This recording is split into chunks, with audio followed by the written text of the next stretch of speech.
평범한 사람들의 비범한 삶의 이야기 팟캐스트 을들의 당나귀 귀 시즌 3 번외편. 네, 저희 지금 을당기는 오늘 좀 특별한 시간을 저희가 마련하고 있는데요. 성매매에 대해서 우리가 알고 있는 것들, 알지 못하고 있는 것들을 저희 특별 손님들을 모시고 얘기를 나누고 있습니다. 2부 시간인데요. 좀 잘 쉬셨어요? 네, 네. 잘 쉬었습니다. 멀리 전주에서 여기까지 오셨는데 1부 해보시니까 좀 어떠신지요? 시간이 너무 빨리 가요. 이제 조금 이따 더 네. 많은 얘기 해주시면 될 것 같아요. 네, 이게 얘기하다 보면 정말 시간이 너무 빨리 가서 하고 싶은 얘기는 많은데, 예, 그렇습니다. 그 하고 싶은 얘기 중에 또 가장 이제 그 2부에서 하고 싶은 얘기가, 그러면 아까 이제 우리가 질문할 때 국가와 시장이 결탁해서 그 여성이 성매매 여성으로 내몰리게 하는데 거기에 대해서 국가와 시장의 책임은 가려지고 그 여성 개인의 행위만 남는, 여기에 대해서 이제 얘기를 했는데, 그럼 그 국가 시장의 결탁이라는 그 성산업의 규모 어느 정도인지 좀 얘기를 해줘 보시겠어요? 아, 예. 제가 뭐 성산업 규모를 다 파악할 수는 없고, 사실은 2000년 대명동 화재 사건 이후부터 이제 많은 곳에서 도대체 이 실태가 어떻게 되느냐 이런 얘기들이 많이 나왔었어요. 그래서 이제 법은 2004년도에 그 제정이 되고 시행이 됐지만 그 전에 2002년도에 한국형사정책연구원에서 이제 먼저 2002년도. 네. 이제 그때 법이 없었지만은 형사정책연구원에서 어떤 그 근거 자료들이 너무 없다 보니까 당시에 이제 그 성산업과 관련되는 실태를 좀 조사를 했어요. 근데 여기에서 이제 좀 약간 전문 용어가 들어갑니다. 그러니까 성산업 그러면은 어디까지 범위를 잡을 거냐 이런 논쟁이 좀 되는 것 같아요. 저도 얘기를. 예, 그렇죠. 그러니까 그래서 보통 이제 흔히 예전에 연구 자료에서는 뭐 전업형이냐, 겸업형이냐, 뭐 이런 식으로 좀 나누기도 했죠. 전업형, 겸업형. 예, 그러니까 전업형, 겸업형 있다고 좀 약간 특이하죠. 그러니까 전업이라고 하면은 성매매만을 목적으로 한 곳. 근데 제가 약간 일부에서도 말씀드렸지만 우리나라는 공창이 폐지됐고 나서 성매매를 영업행위로 인정하지 한 적이 없거든요. 근데 그거를 전업형이다. 이러면 좀 어폐가 있지 않겠어요? 네. 예, 또 겸업형 그러네요. 그러면은 성매매가 아닌 성매매를 2차적인 목적으로 한다. 제가 그래서 2차 싫어해요. 그러니까 술을 팔고 뭐만을 해야 되는데 거기에 이제 성매매를 또 한다. 이게 이제 겸업형 이런 식으로 좀 분류를 해놨었어요. 그게 이제 90년대하고 2000년 초반까지 그런 식의 이제 좀 분류 방식을 많이 가지고 있었는데 2000년도 지나면서부터 이 성산업의 규모가 이제 완전히 우리나라가 이제 바뀌게 됩니다. 그건 이제 전 세계적으로도 비슷한데 실제로 이제 산업형 안으로 들어오게 되면서 이제 성적 서비스라고 하는 개념부터 시작해서 굉장히 이제 이게 스펙트럼이 넓어지고 규모도 넓어지고 이렇게 돼서 그렇거든요. 근데 이제 이걸 다 설명하기는 좀 어렵고 일단은 우리나라에서는 이제 이런 실태 조사를 해 나가면서 이제 전업형이냐 겸업형이냐 이런 식으로 했는데 좀 어려운 부분이 뭐냐면 이 겸업형뿐만 아니라 이제 또 신변종이라고 새로운 형태들이라고 하는 것들이 2000년도를 경과하면서 굉장히 많이 들어오거든요. 근데 그거는 일본 같은 경우는 이 산업형 안에 들어가 있어요. 일본은 풍속과 관련되는 풍속 영어. 예를 들면 이런 어떤 거 거를 많이 들어보셨을 텐데 우리 동네도 많이 저기 몇 개 있잖아요. 제가 가끔가다 신고도 하는데 뭐 키스 땡땡 그다음에 안마 땡땡 뭐 이런 거 있잖아요. 제가 또 방 싫어해. 그래서 옛날에 우리 막 노래방 이런 거 우리가 언제가 노래방이 성매매와 관련해서 무슨 연관성이 있을 거라 처음에 생각했겠어요. 어느 날 갑자기 노래방 우리 가족 단위로 가다가 갑자기 이게 노래방인지 노래반지 노래 그 간판 보시면 너무나 웃기게 노래는 크게 써놓고 밑에 반지 방인지 빤지 막 이런 거 불분명하게 해놨잖아요. 이게 뭐냐면 다 등록이라든지 허가라든지 내용이 다 다르거든요. 그래서 일반인들은 거기서 좀 약간 착각을 일으키게 만들어 놓고 이 운영을 하고 있는, 그래서 이 성산업이라든지 이런 게 규모가 굉장히 이제 넓고 그런 부분들을 조금 이제 2002년도에 형사정책연구에서는 좀 분류를 해서 이제 조사를 했는데 그때 당시에 이제 한 24조 라고 네? 하는 2002년에 24조 규모로 그때 이제 분석이 됐었죠. 그래서 그때 난리 났었죠. 그게 이제 농수산업하고 맞먹는 규모다. 농수산업이요? 예, 우리나라 또 농업국가였잖아요. 네. 근데 농수산업과 맞먹는다. 그랬더니 엉뚱한 데서 농수산업부 장관님께서 감히 신성한 어디하고 비교하느냐. 뭐 그런 일화가 있을 정도로 이 규모가 그때 당시에 굉장히 컸었죠. 24조 뭐 이렇게 되니까. 그래서 24조가 저는 지금 사실은 4.1% GDP의 4.1% 정도로 된다고 하라고 돼 있었어요. GDP의 예, 4.1%. 예. 지금 올해도 국가 예산이 약 420조인 거잖아요. 그럼 이제 지금 현재 2000년이 아니라 지금 생각을 해도 10%면은 42조. 그러면 한 절반이면 네. 21조인데, 그렇죠? 그때로 하면은 정말 굉장히 큰 규모였죠. 엄청난 예. 24조가 성산업이라면 이거는 예상을 뛰어넘는 규모인데요. 그래서 이제 그게 굉장히 이제 큰 문제가 됐던 이제 시기였죠. 그런데 이제 우리나라가 사실은 이제 거기에 대한 이제 뭐 이 부분이 경제적으로 그러면 뭐 부를 축적을 한다. 그러면 이게 전체적으로 그 부가 또 나눠져야 되고 거기로부터 이걸 벗어날 수 있는 다른 대안이 있어야 될 거 아니에요.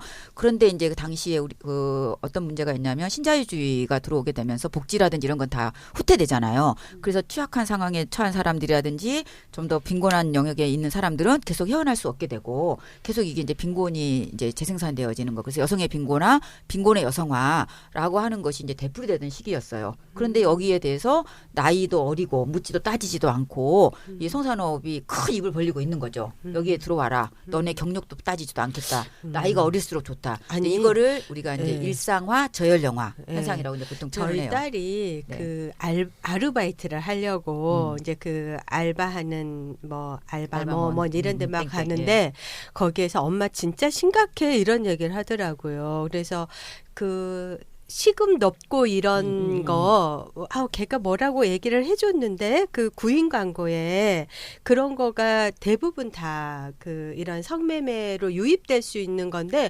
너무 버젓하게 네. 그 알바 광고에 올라가 있고 액수도 정말 지금 5-6천 원하고는 비교할 수가 없어서 근데 우리 딸이 얘기한 거는 그런 게 아르바이트 이 알선하는 데에 너무 버젓하게 이렇게 올라온다는 거예요. 네. 그 정말 돈이 필요한 아이들은 그거를 유혹을 느낄 수밖에 없다 이런 얘기를 하더라고요. 그러니까 이제 알바라든지 뭐 이런 것들이 있는데 이제 요즘은 또 그게 워낙 우리나라가 IT 강국이 되면서부터 이 알선하는 방식이 굉장히 많이 바뀌어버리고 있어요. 그러니까 2000년대 초반 하더라도 보통 알선업자들이 이제 소개업소라든지 이런 것들 이제 직업소개소라든지 뭐 이런 그 타이틀을 달고 있었었는데 그 뒤로부터는 이제 전부 다 이제 땡땡방 보도방이라고 보통 해요. 그래서 한 보도방이 이제 그러니까 소위 말하면 불법적으로 이렇게 이제 운영을 하는데 이 사람들은 요즘은 그 스마트폰 하나만 있으면 되잖아요. 그리고 이렇게 연결해 그 전화만 이렇게 하면 되고 그러니까 공급처로서 이제 작동이 되는 거죠. 그래서 그 예전에 한 3-4년 전인가 저희가 어떤 알선업자들 그 경찰에 신고했었을 때 그 업자가 그 전화 핸드폰 안에 여성들 그 연락처 600명 넘게 갖고 있었어요. 그러니까 전화해서 뭐 시간 돼요 이렇게 해서 이제 시간 뭐 이런 식으로 공급하는 방식으로 하게 돼가지고 이렇게 됐는데 이제 요즘은 또 바뀌었죠. 이게 스마트폰 어플리케이션이라고 하는 그 형태에서 마치 그러니까 시간제로 그러니까 이제 조건 땡땡이라는 이름하에 이게 가고 있고 그러면 그것이 노리는 층들이 어떻게 되겠어요? 점점 연령이 낮은 친구들이라든지 이거를 또 피해를 입증할 수 없는 이런 구조로 지금 바뀌고 있는 건데. 이런 것들을 산업 연령이 규모 낮아지고 안에서 피해를 입증할 수 없다. 이것도 예. 지금 굉장히 지금 예. 2017년 이 현실에서 벌어지고 있는 일들이다라는 네. 거잖아요. 네. 그러다 보니까 마치 이제 그렇게 되면은 이제 뭐 한쪽에서는 그 사람들이 뭐 먹고 살 길이 없어서 이거를 뭐 직업으로 해달라고 하는 데가 있다고 하는데 그러면서 그걸 해주면 되지 않겠냐 뭐 이런 논쟁부터 시작해서 여기 돈을 이렇게 많이 번다고 하는데 그리고 개인적으로 피해를 안 입었다고 하는데 뭐 어떻게 하려고 하느냐 이런 논쟁까지 정말 이게 층위가 없이 사라지면서 굉장히 많은 다양한 논쟁만 지금 일으키게 되는 거죠. 그러다 보면은 그 피해를 입고 있거나 그 구조 안에서 나오기 어려운 사람들은 더욱더 어떻게 되겠어요? 더 말을 못하게 되고 자기 피해를 입증을 못하게 되니까 오히려 이 우리 성매매 방지법으로 인해서 여성들의 인권을 보호하겠다라고 했는데 어느 날 갑자기 너는 채무도 없고 네가 스스로 들어간 거 아니냐 이렇게 돼버리면은 성매매 행위자가 돼갖고 또 처벌을 감수해야 되고 이런 식이 되니까 이 구조 안에서 계속해서 여성들이 도움을 요청을 못하게 된다든지 이런 상황이 좀 되풀이되고 있는 어려움이 있는 거죠. 저희가 한번 그러면 문주현 선생님께 좀 구체적인 얘기를 들어보고 싶은데 지금 아까 그 그 24조라고 말씀하셨잖아요. 2002년도에 그렇고 네. 이제 그 뒤로 이제 네. 법에 근거해서 이제 매년 이제 실태 조사를 하고 있어요. 그래서 지금은 이제 그 조사하는 방법이나 이런 게 좀 바뀌면서 이제 이제 조금씩 줄어드는 규모로 되어 있는데 그렇다 하더라도 뭐 7조, 8조 뭐 이렇게 얘기가 되고 있어서 뭐 영화 산업에 뭐 굉장히 영화 산업에 뭐 몇 배 해당된다 뭐 이런 통계 자료들이 좀 나오고 있죠. 그 네. 스크립트 보니까 17년 성인 커피 시장 규모가 6조 4,041억. 이런데 우리가 지금 커피가 얼마나 김밥집만큼이나 요즘 많은 거잖아요. 한 숟갈로 한 잔씩 예. 상황이죠. 근데 지금 그 규모보다 훨씬 더 큰 이제 성산업 구조가 있다라고 했는데 그 시시콜콜에서도 그런 전주에서 이런 그 성산업이나 이런 거를 좀 이렇게 보실 수가 있을 것 같아요. 그리고 이건 이제 어떤 통계치라고 한다면은 실제 지역 사회에서 경험하는 성산업 이런 건 좀 어떤지 예, 궁금한데. 굳이 이 성산업 같은 경우는 지역을 따지지 않는 것 같아요. 그러니까 가장 뭐 그 규모를 뭐 남성 입장에서 좀 말씀을 어떻게 드리면 그냥 한 줄로 정리할 수 있을 것 같은데 그 규모만큼이나 쉽고 간단하다는 거예요. 남자 입장에서 성매매는.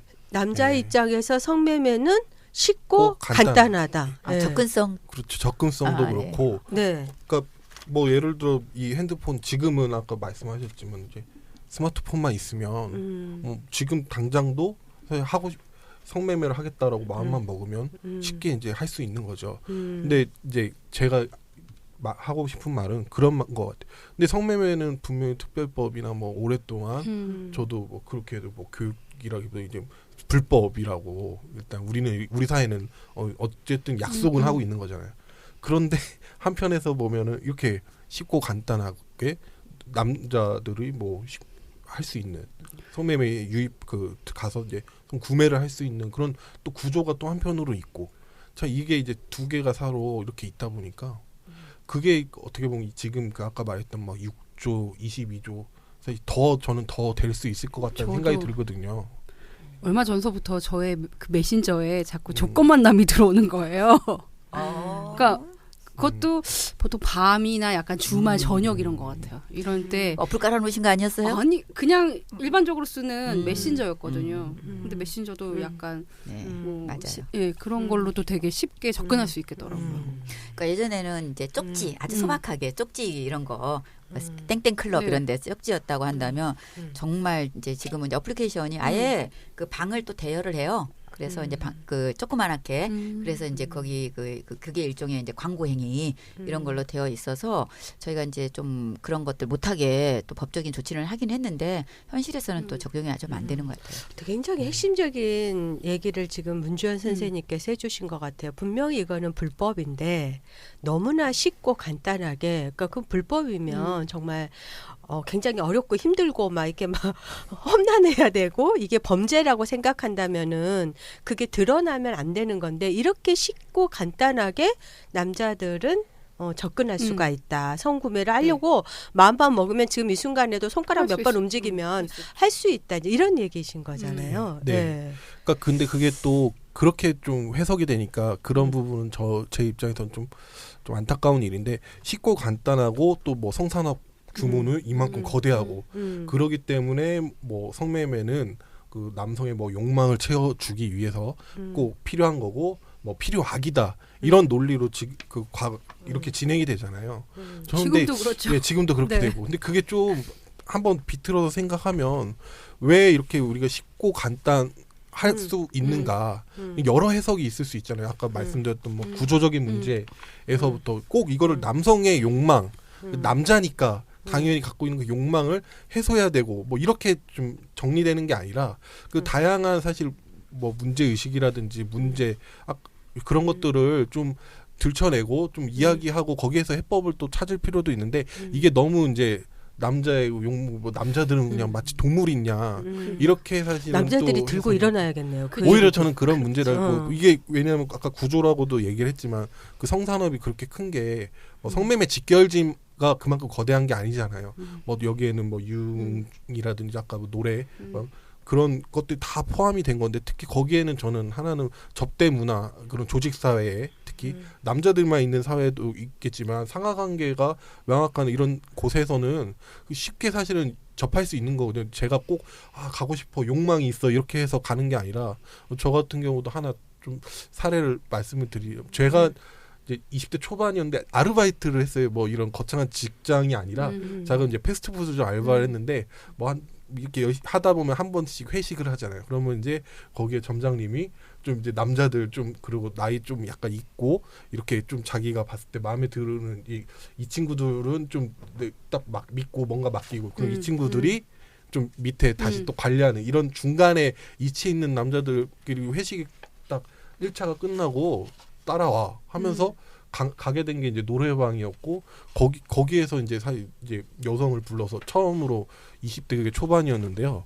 그런 일이 저도 사실 그렇게 경험을 처음 한 거거든요. 근데 그것만 보도 이게 작은 이제 패스트푸드점의 조그만한 공간 아르바이트생이었는데도 이렇게 이제 접할 수 있는 이게 어떻게 보면은 저는 지금 여러 곳에서 사실 이런 일들이 지금도 많이 있는 거잖아요. 그게 가장 핵심 중에 하나는 바로 뭐 기업이라든지 이런 조직사회 상하관계 안에서 조직관리라는 혹은 비즈니스 뭐 누군가를 접대를 해서 이 사람에게 내가 무언가 이윤을 좀 얻어야 될 때라든지 뭐 경찰이나 뭐 공무원 흔히들 뉴스 검색에도 성접대. 경찰 성접대 이런 것들도 그렇고 개복동 화재 참사 때도 바로 50m 옆에 파출소가 있었는데 파출소에서는 단속을 한 번도 제대로 안 했던 거예요. 근데 알고 보니까 나중에 이제 보니까 진짜 접대가 있었던 거죠.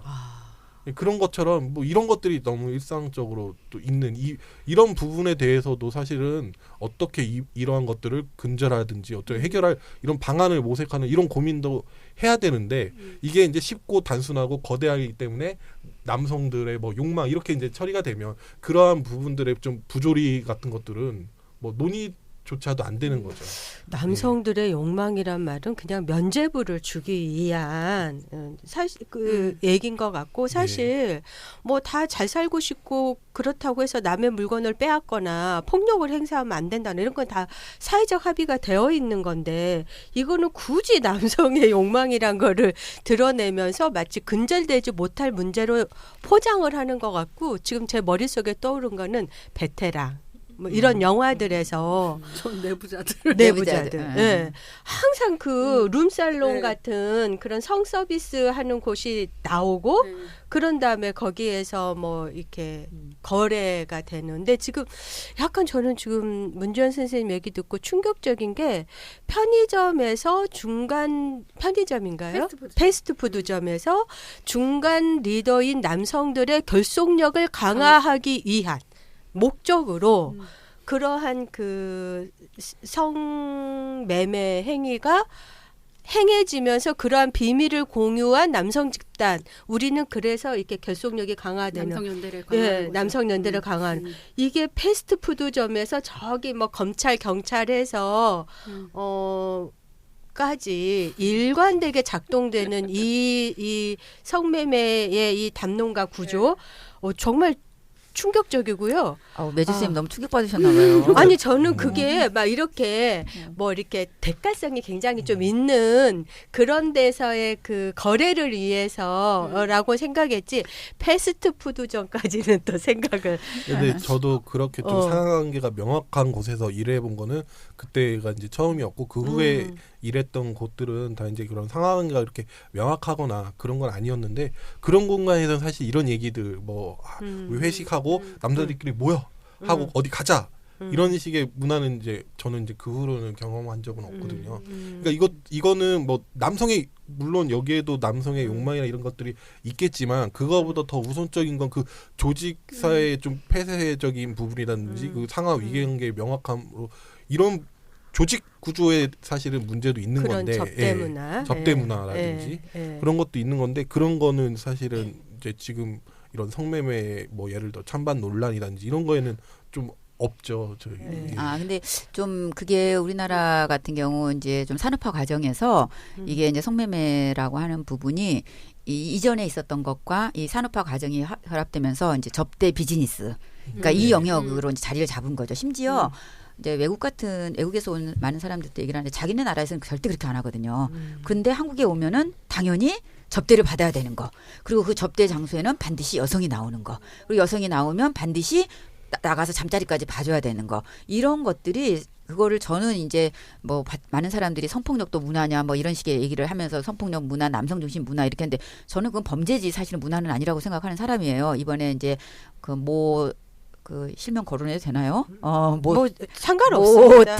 탁땡땡 거기 뭐 이웅 거기 거기에서도 뭐 자기가 이제 이웅 산업을 쫙 이렇게 여러 가지를 열거를 하시면서 이제 한국적인 여러 가지 상황을 얘기를 하는데 제가 봤었을 때는 그런 거는 마치 얘기를 하면서 자기 과시를 함과 동시에 소위 말하면 어떤 업소가 있다라고 광고하는 거하고 똑같은 거예요. 실제로는 그걸 우리 법적 용어로는 알선행위라고 하거든요. 우리 법에 보면은 광고행위도 전부 법적으로 못하도록 돼 있어요. 그러니까 어떤 이제 성희롱이나 이런 것들도 뭐 분위기를 이렇게 좀 띄우려고 음담 패설을 막 했을 때 옛날에는 그게 음담 패설이었어요. 분위기 띄우죠. 이렇게 되지만 지금은 안 되잖아요. 이런 것처럼 이게 이제 바뀌고 시대가 바뀌고 또 인권의식이 커짐에 따라서 어떤 부분은 서로가 이제 같이 합의 수준이 높아져 가는데 이 성매매 영역은 비즈니스하고 완전히 딱 결탁을 하고 아까 제가 말씀드렸던 국가하고 시장이 딱 결탁되는 아주 대표적인 영역이다 그렇죠. 보니까 이거 안에서 어떤 남성들의 책임성이라든지 이렇게 수요에 대한 얘기는 사라져버리고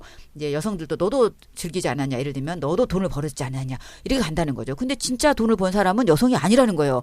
그 여성이 돈을 벌었으면 이 여성들 같은 경우 나와서 그러면 빌딩이라도 짓고 뭐를 해야 되는데 우리 여성들한테 물어보면 언니의 소원은 뭐예요? 언니의 꿈은 뭐예요? 나중에 나와서 보면 뭐냐면 이 사람들이 거기 안에서 본 거는 뭐냐면 업주가 돈을 되게 많이 벌잖아요. 많이 버는 것처럼 보이니까. 그래서 우리 언니들의 꿈은 뭐냐면 나 나중에 나와갖고 조그마한 가게 하나 차리는 거 이런 거예요. 그다음에 하는 얘기는 그래 나 좀 제대로 된 남자 만나갖고 결혼하는 거. 이게 일반 우리 여성들이 갖고 있는 생각하고 다 똑같은 거예요. 실제로는. 그런데 이미 우리 사회에서는 이 여성들한테 네가 돈 많이 벌려고 했지 않느냐 이런 식으로 이제 낙인과 편견이 작동하다 보니까 이 여성들은 다른 대안적인 삶을 살 수가 없는 이 구조로 가고 있는 게 이제 어려움인 것 같아요. 한숨 쉬지 마시고 빨리 진행. 아니 정말 이렇게 국가가 미군 기지부터 시작해서 기생 관광이라는 말부터 시작해서 사실은 여성의 몸을 착취해서 이렇게 경제를 성장시키고 또 그 희생양에게 또 낙인까지 하는 그 역사가 지금도 이제 계속 반복되고 있다고 생각을 하니까 지금도 이제 그 여성에게 책임을 씌우는 거잖아요. 그런 산업에 대해서 돈벌이가 돼서 그 돈을 누가 벌고 있는가를 질문하지 않고 그러니까 좀 한숨이 나오는데 그 얘기 조금 더 해주시면 좋을 것 같아요. 언니들 얘기 잠깐 하셨잖아요. 예, 그 언니들의 그런 많은 이제 현장에서 활동을 하셨으니까 또 그 삶이나 이런 거에 대해서 좀 더 생생한 얘기가 있을 수 있을 것 같은데. 네, 많은 이제 그 동안에 이제 뭐 책도 나오고 많이 나왔는데 제가 사실은 그 일부에서 어느 때 좀 그 굉장히 그 자긍심이나 이런 걸 느꼈냐라고 했었을 때 좀 답변을 안 했는데 지금 금방 우리 매주 쌤이 질문하는 걸 들으면서 이 얘기를 해야겠다 생각이 들었어요. 제가 이제 반성매매 운동을 하게 되면서 사실은 많은 사람들이 여성운동 그러면은 당사자들은 쩌리 가 있고 니네는 대변 운동을 하느냐 막 이런 얘기 많이 하잖아요. 근데 너무나 이제 우리 안에 또 이렇게 하는 연구가 있어요. 어디 가서 집안이나 누가 물어보면 너 뭔 일 하고 있어 그러면 나 성매매 하고 있어 그러면 저한테 어디 가서 제가 저기 토론회 같은 데 했더니 성매매 뭐 이런 성매매 하시는 정미래 대표 막 이런 게 그래서 단자를 꼭 붙여야겠어요. 아니요. 그래서 제가 이제 우리끼리 어디 가서 참 내가 뭔 일을 한다라고 말도 못하고 뭐 이런다라고 했는데 이제 성폭력 가정폭력도 어디 가서 무슨 일 하세요? 그럼 저 성폭력 상담소에 있어요. 이러면 좀 되는 것 같고 가정폭력 상담소 이래요. 이러면 되는 것 같은데 성매매 상담소에 있어요. 그러면 사람들이 이제 막 이렇게 색안경 끼고 본다는 거예요. 그래서 우리 활동가들이 우리는 반성매매 운동을 하면서도 말도 못하고 막 이런 하소연하기도 하는데 이제 저희가 이제 그러면서 이 당사자들의 수많은 얘기들이 있는데 이 얘기들을 얘기를 많은 그 여성들이 자기 얘기들을 얘기를 했었어요. 우리는 이렇게 피해를 받고 어떤 상황에 놓여 있었고 이런 얘기를 많이 그동안도 해왔거든요. 근데 사람들이 그 얘기는 듣지도 않다가 어느 날 여성들이 뭐 어디 시위를 나와갖고 내가 먹고 살겠다고 하는데 왜 여기를 단속하느냐 이제 이런 것들만 계속해서 이제 언론을 통해서 이제 비춰주잖아요. 그러면 이 여성들이 정말로 원하는 삶이 뭔지 그리고 왜 거기 있었는지 이런 것들은 다 이제 삭제돼 버리는 이런 과정이 있었었는데 저희가 이제 그 일을 하면서 이제 당사자들이 이제 조금씩 오시면서 우리한테 오셨거든요. 우리 단체들도 그래서 지역별로 오셨고 이분들이 이제 처음에는 우리가 이제 이분들을 뭐라고 호칭을 뭘로 할 것인가도 되게 어려웠어요. 그래서 이제 생존자. 왜냐하면 그런 참혹한 상황에서 살아나오신 용감한 여성들이잖아요. 그래서 이제 생존자 그랬더니 이분들이 야 내가 무슨 그 뭐 어디 저기 재난을 당해갖고 그거 아니다. 그래서 우리는 우리 이름을 우리가 붙이겠어 이렇게 얘기하셨어요. 그래서 성매매 경험 당사자. 이렇게 자기들이 본인들이 성매매 경험 당사자. 그러니까 자기들이 인생의 어떤 과정에서 어느 한 순간에 이런 업소를 갔었고 어떤 피해를 받았지만 이 기간이 나의 모든 삶을 좌우하진 않는다. 그래서 일정 기간에 근데 그게 1년인지 몇 년이 됐는지 20년이 되기도 하고 30년이 되기도 하지만 이거는 내 삶에 있어서 하나의 어떤 경험의 과정이고 이 경험의 과정을 폭력적인 경험도 있었지만 다른 여러 가지 경험들도 있을 수 있잖아요. 그런 얘기를 우리 목소리로 하겠다. 이렇게 하셔가지고 이제 성매매 경험 당사자 라고 하는 자신들의 이제 모임도 만들어서 자조 모임이 지역별로 쭉 있고 그 모임의 연대체가 이제 성매매 경험 당사자 네트워크 뭉치라고 하는 그 모임이 있어요. 예, 뭉치 재밌죠. 근데 이게 뭐 똘똘똘똘 뭉쳐있는 뭉치 이런 데서 온 게 아니라 저는 저희가 한 방 날려야 되는 뭉치. 어퍼컷? 네, 그런 의미도 있는데 이게 뭐냐면은 뭉치면 안 되는 게 어딨어. 라고 하는 그 모임을 줄여서 뭉치. 뭉치면 안 되는 게 어딨어. 뭐 이런 거기로부터 출발한 것이에요. 그 자신들이 혼자 있을 때는 나만 그랬나? 아니면 나의 책임인가 이렇게 생각을 하고 있다가 우리 업주는 괜찮은 것 같은데 우리 업주는 그래도 나한테 좀 덜 저기였고 내가 돈 달라고 하면 잘 줬던 것 같은데 하고 이제 생각을 하고 있었어요. 난 좀 덜 착취받은 것 같은데 이렇게 생각하시는 분도 있고 그다음에 한쪽에서는 나는 이게 너무 억울한데 어떻게 하소연할 데가 없는데 이렇게 생각만 하고 계시다가 자신들이 몇 명이 모여서 얘기를 하다 보니까 처음에는 개인적으로 생각을 하고 있다가 구조를 알게 된 거죠. 이 사람들이 도대체 나한테 너는 뭐 어디가 이뻐 오늘 어디만 여기서 눈 쌍꺼풀만 수술하면 영업이 잘 될까 이렇게 말했던 이유가 뭔가 이런 거를 이제 본인들이 얘기를 하다 보니까 알게 됐던 거죠. 그리고 아까 우리 문 여사님 말했다시피 처음에는 지역별로 차이가 있는 걸로 생각을 한 거예요. 업종별로 차이가 있는 걸로 생각을 했는데 얘기를 하다 보니까 거의 비슷한 거예요. 그게. 그래서 이제 본인들이 구조 분석을 하고 본인들의 목소리를 내는 이제 그런 활동들을 하고 있으면서 본인들의 얘기들을 해 나가고 거기서 본인들이 그래 우리들의 결론은 이 성매매라고 하는 것은 우리 여성들한테 몸에 대한 것들뿐만 아니라 우리의 인생 자체를 갉아먹는 성적 폭력이고 학대 행위다.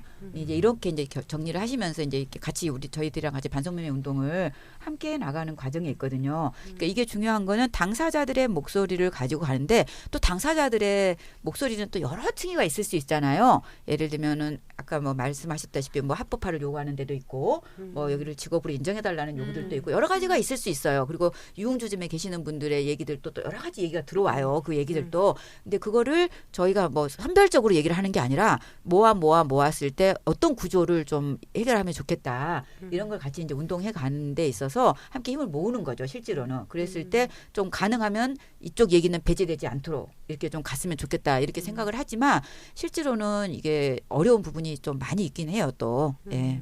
그러면은 그런 뭉치라는 당사자들 성매매 경험 당사자 그 모임을 만든 거가 되게 보람.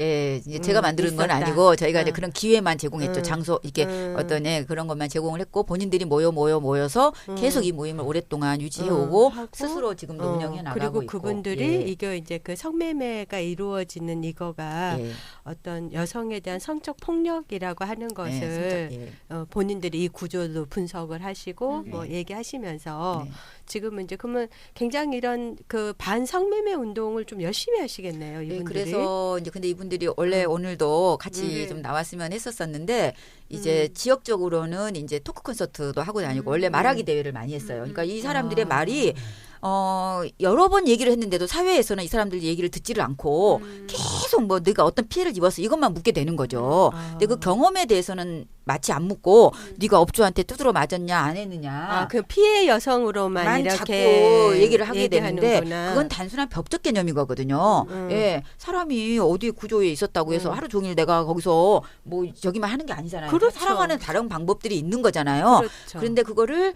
이제 이거를 얘기를 할 때는 그 구조를 약간 개선하는 거, 뭐 예를 들면 착취를 좀 덜 한다고 해서 그 구조 개선될 거냐 안 될 거냐 이런 논쟁은 있을 수 있겠죠. 근데 성매매 우리 여성들은 이 구조를 단순히 업주가 좀 덜 때린다고 해서 오늘 영업을 조금 더 한다. 착한 업주가 있다고 해서 이 구조가 해결되지 않으니까 다른 목소리를 내는 거거든요. 근데 그래서 계속 얘기를 해왔단 말이에요. 자기들이 이렇게 해왔다. 이게 성폭력의 경험하고 다른 게 아니다라고 얘기를 해왔는데 언론이나 사회에서는 그 얘기는 듣지도 않고 다른 얘기만 몇 개 나온 것만 대표성으로 포장이 되니까 본인들은 끊임없이 말하기를 하는 거죠.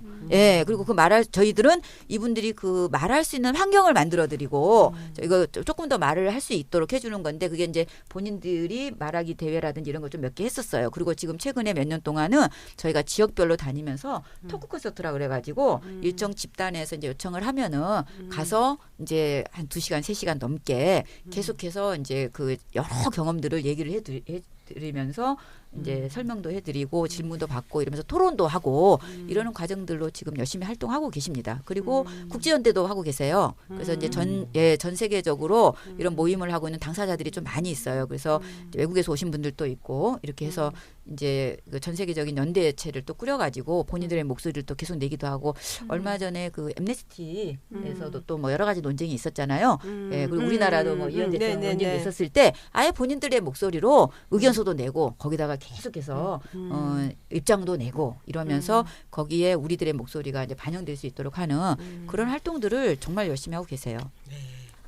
저기 주연 선생님은 그 얘기 들으시면서 아까 너무나 쉽고 간단하다 이게 성매매라고 하는 것이 불법화되어 있음에도 불구하고 이제 그런 얘기를 해주시고 또 저기 정미래 선생님께서는 그런 당사자들은 이 그 성매매에서 일했던 그 경험을 어떤 그런 성폭력 다름이 없다라는 지금 말씀을 하셨거든요. 이제 이런 얘기를 해주셨는데 그렇게 그 너무나 접근이 쉬운 우리나라의 이런 성산업 또는 그런 구조에서 이런 그 당사자들의 얘기를 들으셨을 때 어떤 생각이 좀 떠오르는지 전 좀 궁금한데. 예. 그러니까 이런 얘기들이 좀 우리에게 많은 사람들에게도 사실 알려져야 되는데 이런 얘기들이 잘 사실 알려져 있지가 않잖아요. 네. 그리고 뭐 그러다 보니까 사실 그 뭐 저도 뭐라 어떻게 얘기를 이 얘기보다는 저 그런 느낌인 것 같아요. 그러니까 뭐냐면 이런 얘기들이 알려져 있지 않다는 것이 일단 저는 좀 문제라는 생각이 들거든요. 그러니까 오늘 제가 좀 이 주제 얘기하면서 고민한 것 중에 하나가 어떤 뭐 최근에 뭐 여성 연예인 뭐 성매매 이런 사건들 이런 접할 때 그 여성 연예인에 대해서만 언론이 얘기하고. 집중하고 그 여성 연예인에게만 낙인이 찍히지만 정작 중요한 건 거기에 분명히 보도에도 잠깐 스치듯 나오지만 중간에 알선업자도 있는 거고 그걸 구매한 남성도 있는 건데 이들에 대한 비판이라든지 이런 것들은 사실은 제대로 이제 나오지가 않는 거죠. 그리고 그걸 언론들도 제대로 보도가 안 되다 보니까 뭐 네티즌들 이런 사람들도 다 이제 그 여성 연예인에게만 모든 게 화살이 집중이 되는 그렇죠. 이게 근데 사실 성매매와 관련돼서 단속한다고 할 때도 다 지금 통용되는 문제거든요. 그런 것들이 저는 좀 참 안타깝기도 하고 한편으로 그게 그 남성 스스로에게도 이런 성구매가 좀 어떻게 보면 잘못된 거다 이렇게 좀 생각하기보다는 어쩔 수 없는 거 아니냐 뭐 이렇게 좀 흐르는 경향으로 만드는 게 아닌가 이런 생각을 하게 돼요. 그 성매매를 하는 그 행위를 이렇게 정말 좀 이렇게 잘 들여다보고 네. 질문하게 하기보다는 그것에 대해서 사회적으로 인식 자체가 어쩔 수 없는 걸로 하고 그것을 통해서 돈을 또 버는 이게 아까 얘기했던 것처럼 패스트푸드점에서부터 고위 그 권력 유착에 이르기까지 관통되는 어쩌면 한국 자본주의를 뒤에서 움직이는 엔진 같은 거죠. 이 성산업이. 그러다 보니까 이러한 문제가 다 가려지고 오로지 그냥 성매매 여성에게만 낙인되어지고 또 그들의 목소리가 알려지지 않는 그런 거가 정말 우리가 좀 이렇게 공감해야 될 그런 얘기가 아닌가 그런 생각이 드는데 그럼 이제 여기서 지금 이제 그 여성들의 문제가 아니다라고 하는 걸 이제 계속 이제 우리가 얘기를 하게 되고 또 알게 되는데 그러면 여기서 좀 한 발 나아가려면 이 반성매매 운동이 지금 한 발 나아가려면 어디에 우리가 좀 초점을 맞춰야 되는 건지 사람들의 어떤 성매매에 대한 생각이나 의견이나 이런 건 굉장히 다양한데 그 당사자들의 목소리와 더불어서 우리가 어디에 좀 초점을 맞춰야 된다고 생각하는 건지 그런 얘기를 좀 진행을 해보았으면 어떨까 싶네요. 네, 이제 이 성매매 그러면 많은 사람들이 진짜 정말 어려워하는 것 같아요. 그래서 제가 왜 어려워하느냐, 우리 일상에 와 있는데 그렇게 이제 말씀을 드리며. 이제 마치 이제 그 국가 정책이라든지 시장에 대한 분석이 좀 있어야 되는데 그거 없이 그냥 뭐 누구 어떤 성적 욕구의 문제라든지 이런 식으로만 자꾸 접근을 하면서 좀 어려워하시는 부분이 좀 있는 것 같아요. 그 개인 간의 네, 그냥 그런 관계인데 그걸 뭐 이래라 저래라 하냐. 그리고 그걸 통해서 이렇게 밥 벌어 먹겠다는 여성이 있으면 그건 어쩔 수 없는 거 아니야. 좀 이런 게 가장 일반적인 거 아닌가요? 그러니까 그런데 그게 이제 예전에는 그게 이제 풍속이라든지 도덕적 관점, 도덕적 잣대 이렇게만 해왔는데 사실은 이게 이제 역사적으로 제가 역사 얘기를 좀 많이 하게 되는데 역사적으로 보면 여성은 재생산권 영역에서도 그렇고 실제로 이게 이제 그 공사 영역 이후에 나와서 했었을 때는 여성의 상품화 과정이라고 하는 것들은 이제 성의 상품화 과정 안에서 정말 이 작동되어지는 그 원리가 좀 많이 이제 분석이 좀 될 필요가 있을 것 같아요. 사실은 이 성산업에서는 가장 크게 논쟁이 되는 건 포르노와 관련되는 영역이에요. 근데 우리나라에서는 이 성산업 안에 들어왔을 때 포르노에 대한 논쟁은 좀 별로 안 했잖아요. 오히려. 포르노가 불법이니까 또 이게 그렇지도 않아요. 그럼에도 그런 불구하고 것도. 예, 포르노가 그러니까 이 이제 성매매 하나만을 띄어서 마치 어떤 여성들이 직접적인 어떤 뭐 성교 행위를 하는데 돈을 받았다 안 받았다 이 문제보다는 사실은 이게 이제 포르노 산업 안에서 이 포르노 산업이라고 하는 거는 이 군산 복합체 안에서 되게 중요한 영역이에요. 남성들을 또 전문 용어 나왔습니다. 예. 군산 복합체는 네, 뭔가요? 군산 복합체까지 제가 설명하기는 지금 우리 핵무기만 많이 생각하고 있는데 지금 최근 여기 약간 뭐 지금 엄중한 이 국가적인 시국 상황에 제가 뭐 농담할 건 아닌 건데요. 사실은 이 포르노 산업은 결국에 가서는 뭐냐면 여성이 그 안에 들어와 갖고 수많은 그 성적인 작동들을 하게 되고 여러 가지 성적 행위를 하게 되는 이 과정에 들어 있고 그거를 소비하는 사람은 누구냐라는 거예요. 실제로. 그래서 그 소비하는 층들이 이제 남성을 대상으로 하는 것이고 그래서 예전부터 이제 우리 성폭력 논쟁을 할 때 포르노라고 하는 어떤 것들을 보고 자라면서 실전에 와서 성폭력을 한다. 이런 얘기들을 많이 했었잖아요. 그래서 이게 사실 성산업 구조 안에 들어오게 되면 이 포르노 산업이 갖고 있는 이게 규모가 엄청나거든요. 전 세계적으로. 근데 이제 우리나라에서는 좀 이 포르노 산업에 대한 분석이라든지 이런 것들이 음란이라고 하는 아주 그 좀 도덕적 관점으로만 아직도 여전히 그 존재를 하게 되면서 음란까지 국가가 마치 뭐 처벌을 하려고 하느냐 이런 좀 아니한 태도들을 많이 갖고 있는 게 있어요. 실제로는. 그래서 이거는 좀 바뀌어야 되는데 이전에 도덕적인 그 잣대에서 벗어나서 정말 이게 피해자가 없는 범죄가 아니라 피해자라고 하는 이 형태가 어떻게 발생되고 있고 이건 구조적인 피해와 더불어 개인적 피해가 발생한다라고 하는 거를 연관시킨 게 바로 인권 개념이거든요. 그래서 인권의 영역으로 잠깐만요. 구조적 또 이렇게 또 짚어봐야 돼요. 구조적 피해와 개인적 피해를 같이 결합된 문제 이런 것들을 인권이다. 그게 이제 인권의 영역으로 들어오는 거고 이제 이거를 저희가 전문 용어로 이제 패러다임으로 바꿨다라고 하는 그런 용어를 쓰는데 지금은 이게 이제 제도화되어졌을 때는 이제 여성에 대한 안전 얘기 많이 들어보셨잖아요. 네. 작년에 특히 이제 강남역 이게 저기 이후에 안전이라는 말로 되면서 마치 어떤 것으로부터 안전하게 뭔가를 지키려고 하는 이런 식으로 되어지고 있는데 인권은 사실은 안전하고는 다른 개념이거든요. 예, 그래서 이제 여성에 대한 인권의 관점으로 이제 접근하면서 저희가 이제 법을 만들 때도 그렇고 지금까지도 이제 열심히 주창하고 있는 것들은 뭐냐면 이 성매매라고 하는 것들은 내가 선택하고 내가 자발적으로 들어갔고 이게 아니라 이 구조 안에 놓여 있는 거고 구조로부터 발생한 피해이기 때문에 여기로부터서 그 피해를 입은 여성들에 대해서는 처벌해서는 안 된다라고 하는 얘기를 하게 된 거거든요. 그게 이제 이제 스웨덴 같은 경우는 이제 99년에 여성에 대한 문제를 이제 보게 될 때 여성 인권을 뭘로 볼 거냐 이런 논의를 좀 많이 했었어요. 그래서 성폭력, 가정폭력, 성매매 이 세 영역은 여성이 단지 그대가 여성이라는 이유만으로 받게 되는 젠더 불평등한 이 사회 구조로부터 발생하는 그 가장 대다수의 피해를 입는 사람은 여성이다.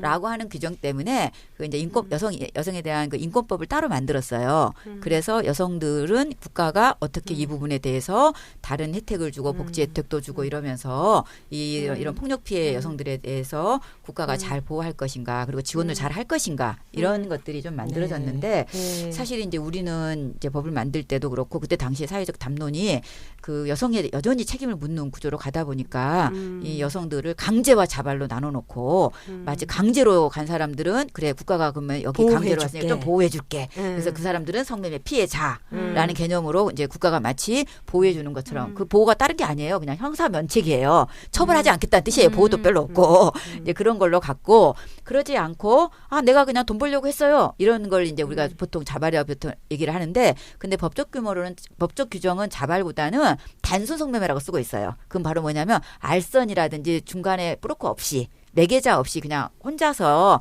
했다 이런 표현이거든요.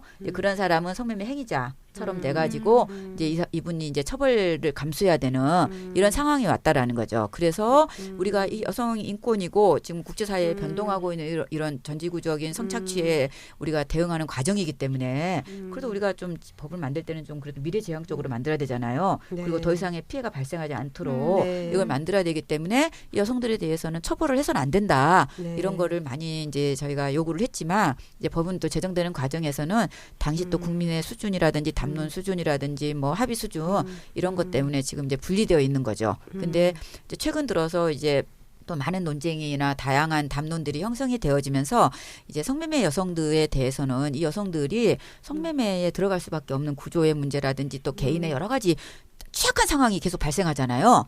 예, 빈곤한 여성들이 더욱더 취약해지는 거고 이런 것들로 인해서 성매매에 들어가게 됐으니까 이 사람들을 처벌한다는 거는 좀 문제가 있다라고 하는 좀 여러 가지 또 그 사회적인 담론들이 좀 많이 형성이 돼서 최근에 이제 저희 여성단체들이 얘기했던 성매매 여성들에 대한 비범죄와 이거 이제 전략적 비범죄라고 보통 얘기를 하거든요. 이제 그 부분에 대해서는 조금씩 많이 이제 여론이 조금씩 올라오고 그렇죠. 있는 것 같아요. 저도 그렇게 네. 생각이 들고 이제 아까 안전에 대해서 말씀하셨는데 저번 주에 저희가 그 일당할 때 평등해야 안전하다라고 그렇죠. 얘기를 했어요. 이제 저는 그게 인권의 핵심이 뭐 이렇게 아까 말씀하신 것처럼 보호가 아니라 평등인 거거든요. 그러니까 지금 가정폭력, 성폭력, 성매매가 그동안 남녀 간에 어떤 정치력이나 경제력이나 사회적 지지에서 워낙에 이 기울어진 운동장에서 살기 위해서 했던 여러 가지 것 중에 하나가 이제 이 성매매일 수도 있고 또는 뭐 이제 그렇게 해서 가정폭력이나 성폭력에 노출됐던 거여서 이것을 바로잡는 거, 기울어진 운동장을 바로잡으려면은 평등이라는 개념을 저는 가져와야 된다라고 생각이 들고 그렇게 하려면은 지금 거기에서 그 구조에서 기울어진 운동장에서 발생했던 문제들에 대해서는 비범죄를 하는 게 너무나 당연하고 그동안 방기했던 책임을 정말 이따만큼 하는 거 아닌가 이런 생각이 들거든요. 그러니까 성매매 여성 이제 보통 우리가 이제 여성 이게 따옴표로 여성 그러니까 이 남성도 그러면 남성도 있지 않느냐 뭐 이렇게 얘기를 하는데 물론 가정폭력에 있어서 피해자가 남성도 있고 뭐 다른 여러 가지가 있지만 우리가 보통 이거 여성에 대한 범죄다. 여성 피해자가 그러니까 성별로 놓고 봤었을 때 이건 젠더 권력에 대한 문제이다라고 하는 의기를 하면서 이제 여성에 대한 폭력이다라고 얘기를 하기 때문에 성매매 여성은 처벌해서는 안 된다. 비범죄화 얘기를 하고 있는데 금방 이제 매주님이 얘기했던 이제 기울어진 운동장 이 기울어진 운동장에서 이 기울기에 있어서 이쪽은 이미 올라가 있는데 이 문제는 저는 이거를 이렇게 평등으로 올리는 것도 있지만 이 기울어진 운동장이 점점 이 밑에 이거 떠받치고 있는 거 있잖아요. 이거를 이쪽 한쪽을 이거 그나마 완전히 탁 주저앉아 있는 이거를 주저앉히지 않거든요. 이거를 계속 여기 밑에 떠받치고 있는 거 이것이 성산업 구조 안에서는 무엇인가라고 하는 걸로 봤었을 때 그것이 바로 이제 수요. 이것이 이제 계속해서 이걸 유지시켜주는 이제 수요의 문제를 이제 우리가 또 집중해서 이제 봐야 된다라고 이제 생각을 하는 거죠. 그 이제 그럼 수요의 문제에 대해서 저희가 한번 또 생각을 해봐야 되는데 이제 아까 잠깐 이제 그런 실례를 저희 기자님께서 얘기를 해주셨잖아요. 실제로 이런 그 남성들의 그 수요 성구매 그게 뭐 그런 남성들끼리 결속력을 강화하기 위해서 개인의 의사와는 뭐 별반 상관없이 하건 아니면은 정말 어떤 권력 유착에서 이루어지건 간에 이런 거에 대한 좀 실태나 이런 거가 어느 정도인지 좀 얘기해 주실 수 있는 거 있으실까요? 그러니까 저희 구체적인 제가 이제 수치까지는 모르지만 네. 어쨌든 그런 일들은 그 쉽게 사실은 뭐 뉴스를 통해서도 접할 수 있는 거잖아요. 뭐 접대 그쵸. 문화라든지 네. 뭐 기자 같은 경우도 네. 기자 사이에서도 예를 들어 뭐 어디 관공서 출입처 뭐 이런 모임 요즘은 이제 지금 이제 김영란법 때문에 그런 모임들이 좀 줄어들었지만 효과가 있는 건가요, 김영란법에? 그런 모임 자체가 이제는 좀 이제 많이 이제 기자들도 움츠리게 되죠. 네네네. 왜냐면 이걸 하게 되면 김영란법에 네. 그런 이제 술장이나 이런 모임들이 줄어들었지만 과거에는 그런 일들이 종종 있었거든요. 그러면 이제 당연히 접대 쪽으로 뭐 이렇게 뭐 유흥 이런 곳이나 주점이라든지 이런 데 이제 가게 되는 게 자연스러운 이런 문화이기도 한데 한편으로는 이게 일반적이라고 좀 얘기도 했지만 또 서로 남자들끼리 뭐 이걸 자신 있게 나는 성매매를 어떻게 했어. 이렇게 또 얘기하지도 않거든요. 그러니까 이게 뭐 뭔가 남자들끼리 결속력을 다지기 위해서 간다고 하지만 제가 이제 저도 보면은 그렇게 한 사례는 흔치는 않아요. 그러니까 이게 서로 복잡한 좀 거죠. 그런 면에서 봤을 때 남자들끼리 서로 한편으로는 부끄럽고 좀 숨기고자 하는 부분들 개인적인 부분에서는 그런 부분 또 숨기고자 하는 것도 있고 또 한편으로 이런 접대 이런 예를 들어 조직 문화 안에서는 또 그런 유흥주점이나 이런 데 가는 그러니까 이게 어떻게 보면 그런 것 같아요. 저도 사실은 그 아까 제가 부끄러운 제 과거를 좀 죄송스러운 과거를 얘기를 했지만 그런 것들이 또 좀 모호한 거죠. 그러니까 예를 들어 성매매라고 하면 성매매라고 하면 성매매 집결지만 우리는 생각을 하는데 예를 들어 노래방 정도는 괜찮. 왜냐하면 그거는 뭐 이렇게 같이 가니까 뭐 이런 식의 사실은 아직은 그 규정이 좀 명확하게 딱 나오진 않은 것 같아요. 그런 부분에서는.